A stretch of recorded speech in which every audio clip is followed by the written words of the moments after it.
Good morning students, my self Sushant Singh, PGT chemistry. ठीक है, मैं आप लोग को केमिस्ट्री पढ़ाऊँगा और पढ़ाने जा रहा हूँ। उसके पहले तो मैं आप लोग को डिस्कस कर लूँ। यहाँ पर देखिए लिखा हुआ है क्लास 12 चैप्टर नंबर 3। क्लास 12 पर थोड़ा चमक रहा होगा, कोई बात नहीं, बाकी कंटेंट इसके नीचे लिखा जाएगा। यहाँ पर लिखा हुआ है class 12 chapter number 3 electro chemistry. Class 12 chapter number 3 electro chemistry. ठीक है, अच्छा अब देखिए, ये शुरू करने के पहले मैं आपको बता दूं, क्लास 12 के सिलेबस में टोटल 16 चैप्टर्स हैं, 1 to 16, और बहुत ही लंबा पोर्शन कवर करता है आपका ऑर्गेनिक सेक्शन। जैसे आप पढ़े होंगे केमिस्ट्री में 3 पोर्शन होते हैं, फिजिकल केमिस्ट्री, ऑर्गेनिक केमिस्ट्री और इनऑर्गेनिक केमिस्ट्री। ठीक है, तो ये जो क्लास 12 का सिलेबस है वो लगभग इक्वली सब में डिवाइडेड है।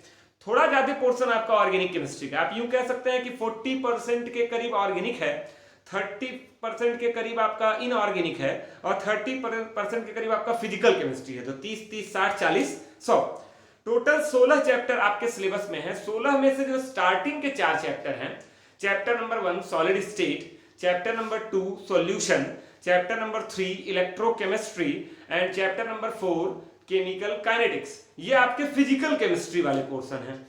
तो मेरा टारगेट क्या रहता है हमेशा से कि मैं जो है आपको क्या कहते हैं, एक फिजिकल का पढ़ाता हूं, फिर मैं एक इनऑर्गेनिक का पढ़ा देता हूं, फिर मैं एक ऑर्गेनिक का पढ़ा देता हूं। ये क्लास 12 है।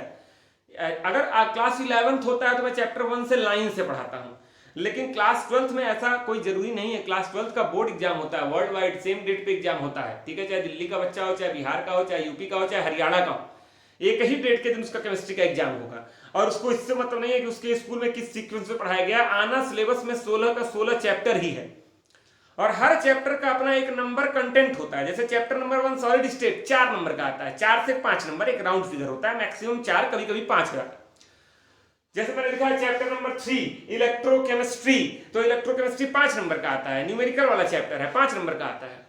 तो आज के पहले वीडियो में मैं आप लोग को थोड़ा सा केमिस्ट्री के सिलेबस के बारे में बताया कि 16 चैप्टर हैं, 40% पोर्शन ऑर्गेनिक कवर करता है।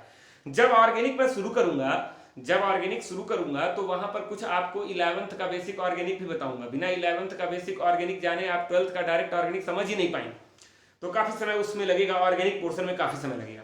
अच्छा, 16 चैप्टर है। अगर आप इस 16 चैप्टर को अपने टोटल ईयर के सिलेबस में डिवाइड करें तो एट एन एवरेज, अगर आप बात करें मई से स्टार्ट कर रहे हैं, मई, जून, जुलाई, अगस्त, सितंबर, अक्टूबर, नवंबर, दिसंबर, जनवरी, फरवरी, मार्च से एग्जाम होता है, 10 महीने आपके पास हैं। You have total 10 months. अगर आप अपने 16 चैप्टर को 10 महीने में डिवाइड कर ले तो एक महीने में कितना आएगा, 1.6। मतलब एक महीने में लगभग आपको 1.5 चैप्टर पढ़ना है, एक चैप्टर और किसी एक चैप्टर का आधा चैप्टर खूब बढ़िया से, academic, NCERT, side book, competition. अरे यार, एक महीने में 1.5 चैप्टर, 30 दिन होते हैं, 30 दिन में 1.5 चैप्टर, कौन सी बड़ी बात है यार। 5 सब्जेक्ट है, 5 का 1.5 चैप्टर, 7.5 चैप्टर हो गए। हाँ, कुछ चैप्टर बड़े होते हैं, जैसे आपके 12th के सिलेबस का सबसे बड़ा चैप्टर है पी ब्लॉक, 8 नंबर आता है बोर्ड में, 8 नंबर उसी से आता है, उससे अधिक नंबर किसी और चैप्टर से आता ही नहीं। सेकंड सबसे बड़ा चैप्टर है aldehyde, ketone and carboxylic acid, organic chemistry का, 6 नंबर उससे आता है और किसी चैप्टर से 6 नंबर नहीं आता है। मतलब एक 8 नंबर का, एक 6 नंबर का, बाकी सब 5, 4, 3 वाले हैं, 5, 4, 3 वाले हैं। तो ये टारगेट आपको बना के लेके चलना है। ठीक है, तो ये मान के चलिए बहुत तेज हड़बड़ाना नहीं है। लॉकडाउन भी है, छुट्टी भी चल रही है, एक टॉपिक एक दिन में उठाइए, खूब बढ़िया से उस पर क्वेश्चन लगाइए। तो आज मैं उठाया हूँ चैप्टर नंबर 3 इलेक्ट्रोकेमिस्ट्री। इसके बाद मैं आपको हो सकता है इनऑर्गेनिक का एक चैप्टर पढ़ा दूं, फिर हो सकता है एक ऑर्गेनिक का पढ़ा दूं, फिर वापस फिजिकल पे आ जाऊं, तो उससे कोई मतलब नहीं है। आपको होल सोल ये समझना है कि मार्च में बोर्ड एग्जाम देना और एक चैप्टर जो आप पढ़ रहे हैं उसकी खूब बढ़िया से तैयारी करें। ठीक, तो आइए चैप्टर नंबर 3 नाम पे जाते हैं। सबसे पहले आज इंट्रोडक्टरी क्लास है, बस आप इलेक्ट्रोकेमिस्ट्री समझ लें क्या होता है, यही आपके लिए बहुत बड़ी बात है। नाम पे जाते हैं। आइए, इलेक्ट्रो का मतलब क्या होता है। इलेक्ट्रो वर्ड एक वर्ड से बना हुआ है, इलेक्ट्रिकल। अच्छा, एक वर्ड बना हुआ है इलेक्ट्रिकल। हम मैं केमिस्ट्री का टीचर, देखिए सबसे पहले आपके सामने उठाकर मैंने रख दिया क्या रख दिया, फिजिक्स। इलेक्ट्रो का मतलब क्या होता है, इलेक्ट्रिकल। देखिए केमिस्ट्री यहां आ गई है। केमिस्ट्री का मतलब क्या होता है, बोलिए केमिकल। बोलिए क्या होता है, केमिकल। केमिस्ट्री का मतलब क्या हो गया आपका, केमिकल। तो एक बात को ध्यान से समझ लीजिए, इलेक्ट्रोकेमिस्ट्री क्या है। जैसे केमिस्ट्री की 3 ब्रांच होती है, physical chemistry, organic chemistry, inorganic chemistry, वैसे ही फिजिकल केमिस्ट्री का एक चैप्टर है electrochemistry. It is also the branch of chemistry which deals with the inter conversion of electrical energy into chemical and chemical energy into electrical. ये रसायन विज्ञान, ये chemistry की एक ब्रांच है इलेक्ट्रोकेमिस्ट्री। इलेक्ट्रोकेमिस्ट्री एक ब्रांच है जो इंटर कन्वर्जन को डील करती है। कैसे इलेक्ट्रिकल एनर्जी को कन्वर्ट करेंगे केमिकल में और कैसे कन्वर्ट करेंगे केमिकल को इलेक्ट्रिकल में, यही इस 5 नंबर के पूरे चैप्टर में हमको पढ़ना है। 12-13 वीडियो इस चैप्टर के बनेंगे और उसमें केवल यही आपको सिखाया जाएगा कैसे आप इलेक्ट्रिकल को केमिकल में और केमिकल को इलेक्ट्रिकल में कन्वर्ट करेंगे। एक चीज और आपसे पूछना चाहूंगा, ये तो इलेक्ट्रिकल एनर्जी कहां से मिलती है? इलेक्ट्रिक या इलेक्ट्रिकल वर्ड यूज आता है तो तुरंत दिमाग में आता होगा करंट। क्या दिमाग में आता है? करंट। केमिकल या कुछ भी दिमाग में आता है तुरंत दिमाग में आता होगा, अगर केमिस्ट्री आप पढ़ते हैं तो केमिकल रिएक्शन। क्या आता है? Chemical reaction. मतलब पूरा का पूरा खेला, ये जो पूरा का पूरा चैप्टर के अंदर खेल खेला जाएगा वो इसी 2 शब्द को लेकर खेला जाएगा। मैं कभी करंट से प्रोड्यूस कर दूंगा केमिकल रिएक्शन, कल करंट से केमिकल रिएक्शन प्रोड्यूस करने का मतलब परफॉर्म कर दूंगा। मैं कभी करंट से केमिकल रिएक्शन परफॉर्म कर दूंगा, कभी केमिकल रिएक्शन से करंट प्रोड्यूस कर दूंगा। करंट परफॉर्म नहीं होता, करंट प्रोड्यूस होता है। तो कभी करंट से केमिकल रिएक्शन परफॉर्म कर दूंगा और कभी केमिकल रिएक्शन से करंट प्रोड्यूस कर दूंगा। आप अपने घर में केमिकल रिएक्शन परफॉर्म करा के बल्ब जला सकते हैं अपने घर में। साइंस एग्जीबिशन वगैरह में कई बच्चे जाते हैं और बनाते हैं ऐसा मॉडल कि फ्लोइंग वाटर है या समथिंग एल्स है और दिखाते हैं गार्जियंस को, देखिए छोटा सा बल्ब जल गया। तो इस पूरे 5 नंबर के चैप्टर में हमको यही पढ़ना है, ठीक है। तो अगर कोई पूछे इलेक्ट्रोकेमिस्ट्री की डेफिनेशन क्या है, बोल रहा हूं धीरे धीरे, लिखने का मन करे तो लिख लेना। The branch of science which deals with the interconversion of electrical energy into chemical and chemical energy into electrical is called electrochemistry। अभी मेरा मन नहीं भरा इस चैप्टर का नाम समझाकर, अभी एक तरीके से और आपको समझा रहा हूं, इसको मिटा रहा हूं। चलिए देखिए, इलेक्ट्रोकेमिस्ट्री अभी आपको समझाया था मैंने, ठीक है। इलेक्ट्रिकल और केमिकल का इंटरकन्वर्जन। आगे बढ़ते हैं। अगर आपसे मैं पूछूं, पूरी दुनिया में आपको पता है 2 तरह के प्रोसेस होते हैं। एक आपका होता है स्पॉन्टेनियस, बोलिए क्या होता है? स्पॉन्टेनियस, नाम सुना है? एक आपका होता है स्पॉन्टेनियस और एक आपका होता है नॉन स्पॉन्टेनियस। क्या होता है? Non spontaneous. स्पॉन्टेनियस और नॉन स्पॉन्टेनियस। अगर कोई तुमसे पूछे कि what do you mean by spontaneous, तो स्पॉन्टेनियस का मतलब जानते हो क्या होता है? जो स्वतः हो, सेल्फ हो, अपने आप हो। ऐसे सारे प्रोसेस जो अपने आप होते हैं नोन एज क्या? स्पॉन्टेनियस। जो भी प्रोसेस अपने आप परफॉर्म होते हैं उनको क्या बोलते हैं? स्पॉन्टेनियस। और जो प्रोसेस अपने आप परफॉर्म नहीं होते उनको क्या बोलते हैं? Non spontaneous. स्पॉन्टेनियस का मतलब अपने आप होने का मतलब क्या हुआ? अभी एक बात नहीं बताया हूं, वो भी बता रहा हूं। इस जैसे नदी का ये तो नदी की पानी बहती, नदी बहता है ना, नदी बहती रहती है एक दिशा से दूसरे दिशा में, एक डायरेक्शन से दूसरे डायरेक्शन में। ये तो नदी अपने आप बहती है या कोई उसको ढकेलता है कि बहो बहो बहो? नदी अपने आप बहती है, हवा अपने आप चलता है, दिन रात अपने आप होता है, अर्थ अपने आप अपने एक्सिस पे नाचती है, सन के चारों ओर रिवॉल्व करती है। ये सारे के सारे प्रोसेस क्या है बच्चों? स्पॉन्टेनियस है। जो प्रोसेस अपने आप होता रहे, लगातार नेचर में कंटिन्यूअस होता रहे, those processes are called spontaneous. और जो प्रोसेस को परफॉर्म करने के लिए हमको एनर्जी देनी पड़े, आप सब्जी खरीद के लाए अपने आप बन जाएगा क्या? सब्जी बनाने के लिए काटेंगे, छीलेंगे, मसाला लगाएंगे, कुकर में पकाएंगे, तब जाकर सब्जी बनेगा। साइकिल चलाना है, साइकिल में बैठेंगे, साइकिल चल देगी कि क्या? चलो भैया को ऑफिस पहुंचा दे? नहीं। जिन प्रोसेस को परफॉर्म करने के लिए हमको कंटिन्यूअस एनर्जी सप्लाई करनी पड़े, those processes are called non spontaneous. समझ रहे हो? इस हमारे इंसान बाद में आया था, ये नेचर पहले था। हमारे नेचर में जब इंसान आया तो उसने देखा कि 2 तरह की चीजें हो रही हैं। कुछ चीजें अपने आप हो रही हैं और कुछ चीजें अपने आप नहीं हो रही है। रास्ते पे चल रहे हैं हम, एक बड़ा सा पत्थर पड़ा है, अपने आप नहीं हट जाएगा कि बड़का राजा साहब आ रहे हैं, उस पत्थरवा को उठाकर ताकत लगा के किनारे रखना पड़ेगा। तो जिस प्रोसेस को परफॉर्म करने के लिए आपको अपनी ताकत खर्च करनी पड़े, उसी प्रोसेस को क्या बोलते हैं? Non spontaneous. आपको एनर्जी देना पड़े। और जो प्रोसेस अपने आप परफॉर्म होते हैं उनको क्या बोलते हैं? स्पॉन्टेनियस। 11th में भी पढ़े रहे होंगे, एक चैप्टर था थर्मोडायनेमिक्स, वहां पर ये पढ़े रहे होंगे आप। अच्छा, एक चीज और आपको बता दें, वो सारे प्रोसेस जिनको स्टार्ट करने के बाद अपने आप होने लगते हैं उनको भी स्पॉन्टेनियस बोलते हैं। जैसे माचिस की तीली का जलना। अब माचिस की तीली अपने आप नहीं जलेगी, लेकिन निकाले, एक बार रगड़ दिए, रगड़ने के बाद पूरी तीली अपने आप जल जाएगी। तो ये भी स्पॉन्टेनियस की कैटेगरी में आता है। ये भी स्पॉन्टेनियस की कैटेगरी में ही आता है। ठीक है, मोमबत्ती अपने आप नहीं जलेगी, एक बार जला दी उसके बाद पूरी मोमबत्ती खत्म हो जाएगी जलते जलते। लकड़ी में आग अपने आप नहीं लगेगी, एक बार लग गई पूरा लकड़ी जल के खाक हो जाएगा। जंगलों में आप सुनते होंगे आग लग गई, कोई दिन भर बैठ के लगाता थोड़ी ना है यार, एक चिंगारी कहीं क्रिएट होती है, सूखे पत्ते में लग जाती है, पूरा जंगल जलने लगता है। तो ये सारे के सारे प्रोसेस क्या है? स्पॉन्टेनियस। जितने बर्निंग प्रोसेस होते हैं सब स्पॉन्टेनियस होते हैं। बर्निंग प्रोसेस, एक बार आग लगा दो उसके बाद जलता रहेगा, जलता रहेगा। तो दो तरह के प्रोसेस पूरे ब्रह्मांड में पाए जाते हैं, स्पॉन्टेनियस और नॉन स्पॉन्टेनियस। इसमें दो चीजें हो गई, अपने आप हो या स्टार्ट करने के बाद अपने आप हो, दोनों आ गए इसमें। अब अगला क्वेश्चन ये बताओ, आप ये भी पढ़े होंगे दो तरह के रिएक्शन होते हैं, एक्सोथर्मिक और एंडोथर्मिक। एक्सोथर्मिक हीट रिलीज करता है, EX माने एग्जिट होना, और एंडोथर्मिक EN माने इंटर होना, वहां हीट एब्जॉर्ब होती है। आप दूध गर्म कर रहे हैं, बताओ हीट एब्जॉर्ब हो रही है कि रिलीज? एब्जॉर्ब हम दे रहे हैं और वो दूध क्या कर रहा है? एब्जॉर्ब कर रहा है। That is endothermic, ENDO, endothermic.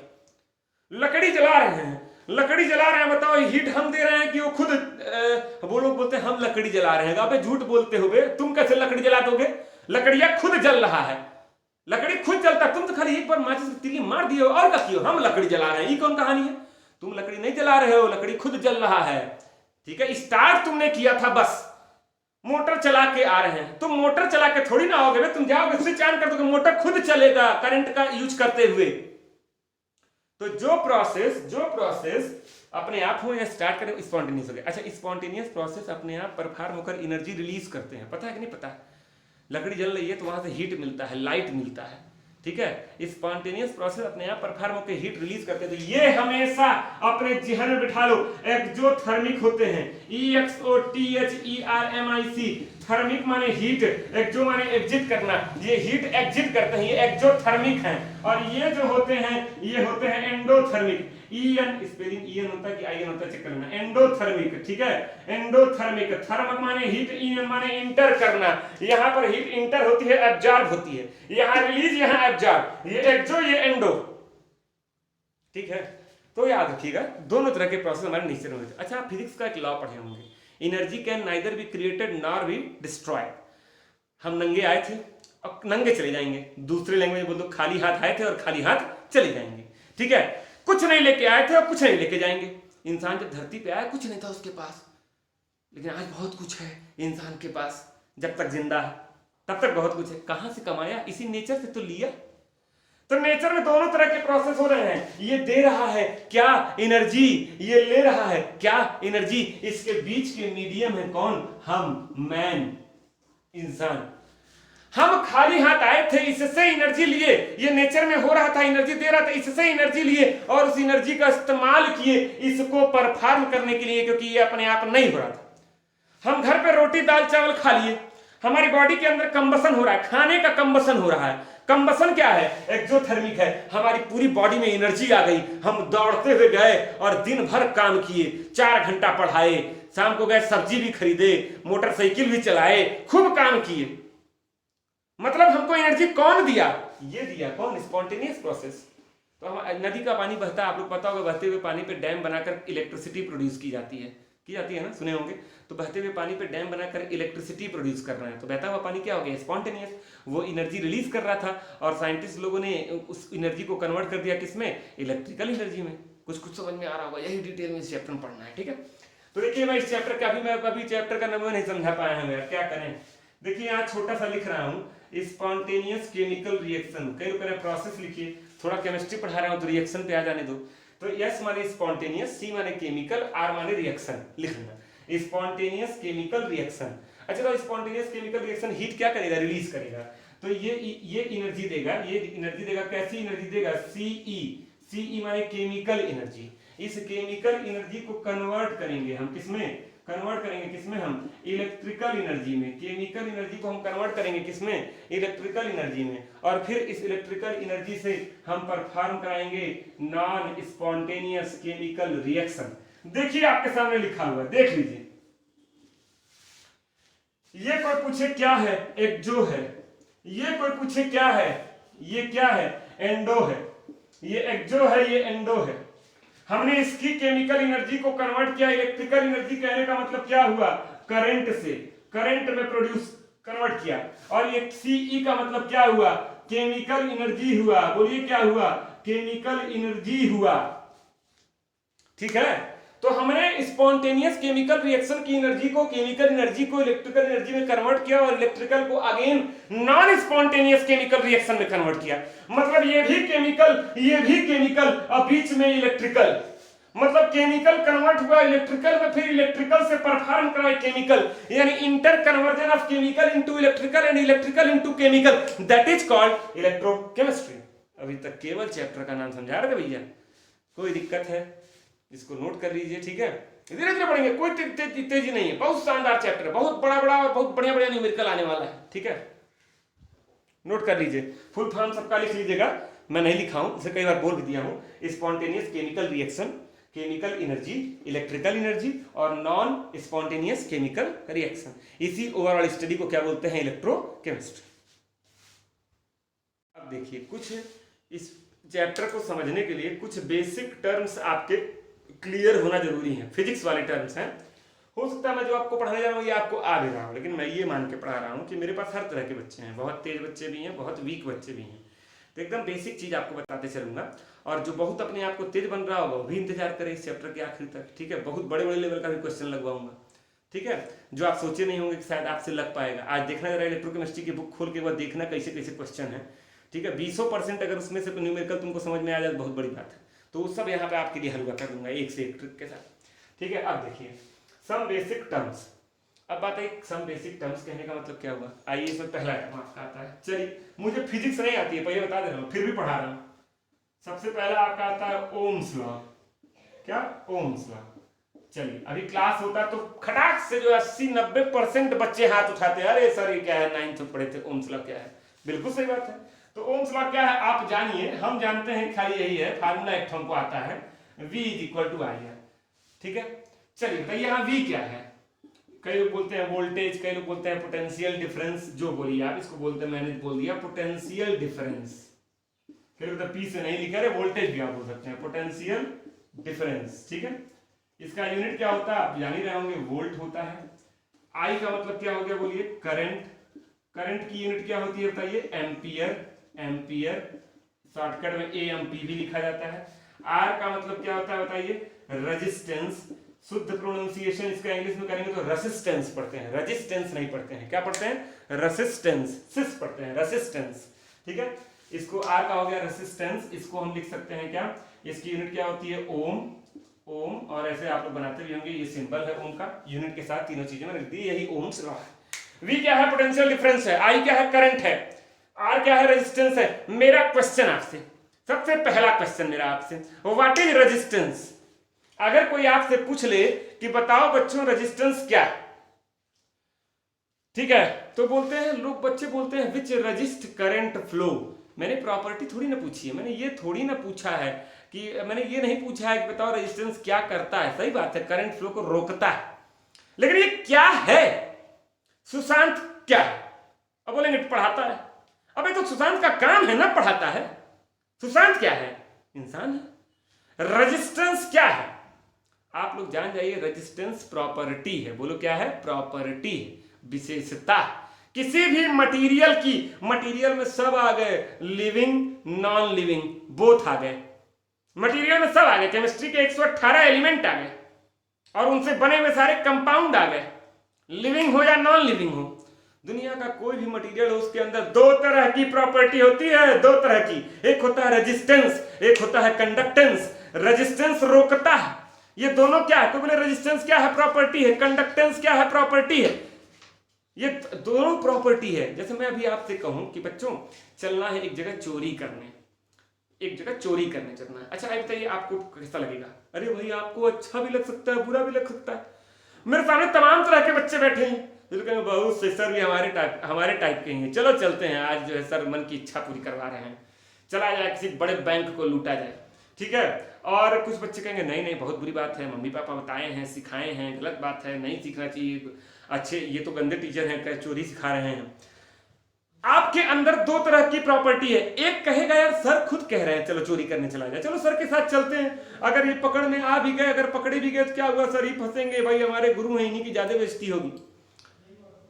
अच्छा वाला आपको कहेगा मत करो चोरी, बहुत बुरी बात है। सर कह रहे हैं तो क्या हुआ, सर का मति भ्रष्ट हो गया, चोरी नहीं करना चाहिए, बहुत गंदी बात है। दोनों आपके अंदर लड़ेंगे, अच्छा वाला बुरा वाला, जीतेगा कोई एक। अगर बुरा वाला जीत गया तो आप चोरी करने चलेंगे, अगर अच्छा वाला जीत गया तो आप चोरी करने नहीं चलेंगे। इन दोनों में से एक होगा, एक नहीं होगा। हर मटेरियल के अंदर दो तरह की प्रॉपर्टी होती है, रेजिस्टेंस और कंडक्टेंस। रेजिस्टेंस रोकता है, कंडक्टेंस अलाउ करता है। रेजिस्टेंस किसको रोकता है, करंट फ्लो को। कंडक्टेंस किसको अलाउ करता है, करंट फ्लो को। कोई पूछे रेजिस्टेंस क्या है, प्रॉपर्टी है। क्या किसको रेजिस्टेंस क्या है, प्रॉपर्टी है। क्या करता है, रोकता है किसको, करंट को। कंडक्टेंस क्या है, प्रॉपर्टी है किसका, मटेरियल का। क्या करता है, अलाउ करता है किसको, करंट फ्लो को। तो ये दोनों प्रॉपर्टी है मटेरियल की। अच्छा तो ये प्लास्टिक है, बताओ इसका रेजिस्टेंस ज्यादा है या कंडक्टेंस। तो आपको बता दें, नॉर्मल हमारे घरों में 220 वोल्ट की सप्लाई आती है। अगर मैं 220 वोल्ट की सप्लाई की बात करूं तो इतने पर ये क्या है, रेजिस्टेंस है। अगर आप 220 वोल्ट की सप्लाई इसको देंगे तो इसके अंदर करंट फ्लो नहीं होगा। आप एक सिरा पकड़ के एक सिरे को 220 वोल्ट वाले प्लग में लगा दिए, करंट फ्लो नहीं होगा। ये रेजिस्टेंस है, इसने करंट फ्लो को रोक दिया। लेकिन अगर इसी मटेरियल को आप 10,000 वोल्टेज का तार घरों के ऊपर जाता है, उसको ले जाके छू दीजिए इसी से, ये भी पिघल जाएगा, आप भी पिघल जाएंगे। बताओ 10,000 वोल्टेज पे ये क्या हो गया, कंडक्टर हो गया। इसके अंदर करंट फ्लो अलाउ हो गया। यानी इसके अंदर दोनों प्रॉपर्टी थी, रोकने वाली भी और अलाउ करने वाली भी। लो पावर पे ये रोक दे रहा था, हाई पावर पे अलाउ कर दे रहा था। बोलिए सही है ना। लोग कहते हैं कि किसी को करंट मारे तो लकड़ी के फट्ठे उट्ठे से छुड़ाना चाहिए। आपको मैं बता दूं, घर के अंदर करंट मार रहा है तो लकड़ी के फट्ठे से छुड़ा देना, लेकिन बहुत हाई वोल्टेज का तार पकड़ लिया है तो लकड़ी के फट्ठे से छुड़ाने मत जाना। फट्ठा भी चिपक जाएगा, उसके साथ साथ आप भी चिपक जाएंगे। डिपेंड करता है कितने पावर की करंट आ रही, वही डिफाइन करती है कि ये मटेरियल रजिस्टर होगा या कंडक्टर होगा। इसका रेजिस्टेंस प्रॉपर्टी जीतेगा या कंडक्टेंस प्रॉपर्टी जीतेगा। ठीक है, हाँ तो ध्यान रखिएगा। तो रेजिस्टेंस और कंडक्टेंस दोनों प्रॉपर्टी है, depends on the power of current, depends on the power of current. ठीक है, अब देखिए इसको आप नोट करिए, पहला पॉइंट था ओम्स लॉ। अब इसी में मैं एक चीज आपको और समझाऊंगा, इसी को मिटा रहा हूं। ठीक है, अच्छा अब देखिए, रेजिस्टेंस का एक फार्मूला आप लोग पढ़े होंगे। Resistance R is equal to होता है रो L बाई A, पढ़े होंगे सब आता है। ये सेकंड पॉइंट है आपका, सेकंड पॉइंट आपका रेजिस्टेंस था और इसमें आपने फार्मूला देख लिया, R is equal to rho L by A। चलो तो L क्या है, आप लोग फिजिक्स में पढ़ते होंगे लेंथ ऑफ द वायर, लेकिन यहाँ आप केमिस्ट्री पढ़ रहे हैं ना, यहाँ वायर की बात नहीं करेंगे। तो यहाँ हम पढ़ेंगे लेंथ ऑफ द सेल। एक ऐसा सेल जिसके अंदर कोई सॉल्यूशन भरा होगा, केमिकल रिएक्शन परफॉर्म होगा, उस सेल की बात कर रहे हैं। ए क्या है, area of cross section, area of cross section of cell, area of cross section of cell. A क्या है, area of cross section of cell. ठीक है, क्रॉस सेक्शन की स्पेलिंग सही होगी। ठीक है, क्रॉस सेक्शन ऑफ सेल। अच्छा अब देखिए रो क्या है। अच्छा आप देखो, रो को बोलते हैं रेजिस्टिविटी, रेजिस्टेंस रेजिस्टिविटी अभी बता रहा हूं। अच्छा तो इफ अगर L बराबर हो जाए 1 सेंटीमीटर, आप मीटर भी ले सकते हैं, A बराबर हो जाए 1 सेंटीमीटर स्क्वायर, तो ये L भी 1 A भी 1, तो 1 बाई 1 कुछ नहीं, तो R इज इक्वल टू क्या हो जाएगा, rho. Then R is equal to क्या हो जाएगा, रो। इसको इस पे होता है RHO, रो पढ़ते हैं रो। ठीक है, RHO रो। ये क्या है, रेजिस्टेंस है, ये क्या है, रेजिस्टिविटी है, रेजिस्टिविटी है, रेजिस्टिविटी। अच्छा कोई तुमसे पूछे रेजिस्टिविटी क्या है, रेजिस्टिविटी क्या है, तो resistivity is equal to resistance. देखिए resistivity is equal to resistance when the length and area of cross section of cell is unit, unit माने 1 resistivity is equal to resistance when L is equal to 1 centimeter, A is equal to 1 centimeter square। अच्छा क्यों बताओ, आप लोग 9th 10th पढ़े होंगे volume का formula. Volume का फार्मूला होता है बेस एरिया, ए माने एरिया, इनटू हाइट, HEI जो भी है GHT, इनटू हाइट। ये हमारा सेल है, इसकी हाइट है L माने वही लेंथ, और एरिया ऑफ क्रॉस सेक्शन है A। तो बताओ इसका वॉल्यूम क्या होगा, A इंटू L। अच्छा A भी 1 है, L भी 1 है, तो वॉल्यूम भी क्या हो जाएगा 1 सेंटीमीटर क्यूब। क्यूब क्यों हो गया? क्योंकि ये सेंटीमीटर स्क्वायर था, ये सेंटीमीटर था, मल्टीप्लाई होकर सेंटीमीटर क्यूब हो गया। तो मैं अलग अलग बोलूं कि 1 सेंटीमीटर या 1 सेंटीमीटर स्क्वायर, तो मैं ऐसे नहीं बोल सकता हूं कि यूनिट वॉल्यूम, यूनिट वॉल्यूम। तो अगर कोई पूछे रेजिस्टिविटी क्या है, तो resistivity is the value of resistance. Resistivity क्या है? Resistivity is the value of resistance for unit volume. Resistivity is the value of resistance for unit volume. Resistance क्या है? प्रॉपर्टी है। कंडक्टेंस क्या है? प्रॉपर्टी है। और रेजिस्टिविटी क्या है? वैल्यू है किसका? रेजिस्टेंस का, फॉर यूनिट वॉल्यूम। ठीक, अब देखिए इसमें आगे बढ़ते हैं, इसको नोट कर लेंगे आप, ठीक है, मिटाऊंगा मैं। अब देखिए जो चीजें मैंने आप लोग को बताया इसको मैं समराइज करता हूं, आइए, अपने एक ट्रिक के जरिए। मैंने यहां लिख दिया मटीरियल। क्या लिख दिया? मटीरियल। अच्छा, कोई तुमसे पूछे आर क्या है? आर माने रेजिस्टेंस, तो ये क्या है? प्रॉपर्टी है किसकी? मटेरियल की। तो property of material, property of, और एरो दिखाई रहा है मटेरियल।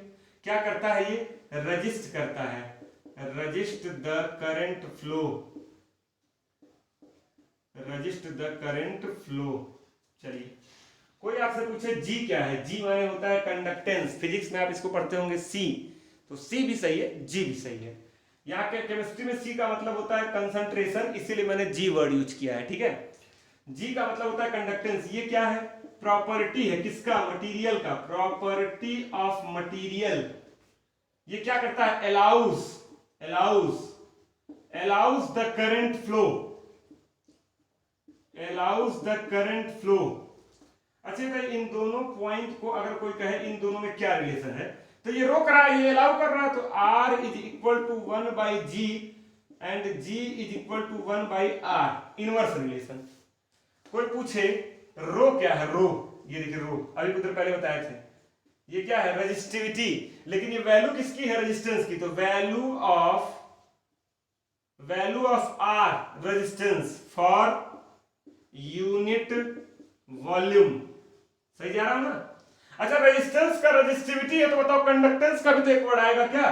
कंडक्टिविटी। इसको रिप्रेजेंट करते हैं के से और पढ़ते हैं कप्पा, कप्पा, अप्पा नहीं, कप्पा। इसी को बोलते हैं कंडक्टिविटी, कंडक्टिविटी। इसी को बोलते हैं स्पेसिफिक कंडक्टेंस,